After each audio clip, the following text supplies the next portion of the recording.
Hi കുട്ടീസ്, ഒരു നെല്ലിക്ക വെള്ളത്തിൽ നിന്ന് സ്റ്റാർട്ടായാലോ? രാവിലെ കറിക്ക് എന്താണെന്ന് ആലോചിച്ചിരിക്കുമ്പോഴാട്ടോ പറമ്പിൽ കുടപ്പനുള്ള അരി ഓർത്ത് അങ്ങനെ അമ്മ അത് റെഡിയാക്കിക്കൊണ്ടിരിക്കുക കേട്ടോ. പിന്നെ ചായക്ക് പുട്ടും പഴമായിരുന്നു നിന്ന്. പിന്നെ അത് കഴിച്ച ശേഷം ഒന്ന് കടയിൽ നിന്ന് പോകാനുണ്ടായി. അങ്ങനെ ഞാനും തക്കുമോളും റെഡി ആയിരിക്കും കേട്ടോ.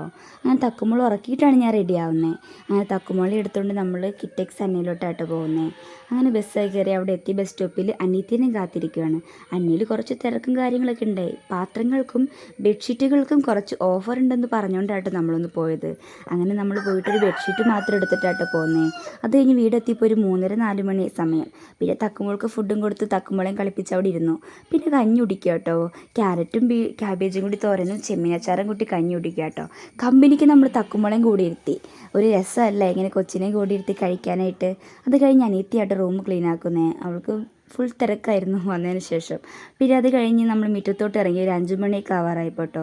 മുറ്റത്ത് കുറച്ച് കാഴ്ചയൊക്കെ കണ്ട് നടക്കാമെന്ന് ഓർത്ത് തക്കുവിനെയും കൊണ്ട് നമ്മൾ മുറ്റത്ത് പൂക്കളും കാക്കേനെയും പട്ടീനെയും പൂച്ചേനെയൊക്കെ കാണിച്ചുകൊണ്ടായിട്ട് നടക്കുന്നത്. കാരണവന്മാർ പറയാറുണ്ടല്ലോ നമ്മൾ പിള്ളേരെ അതൊക്കെ പേടി മാറ്റണമെന്ന്.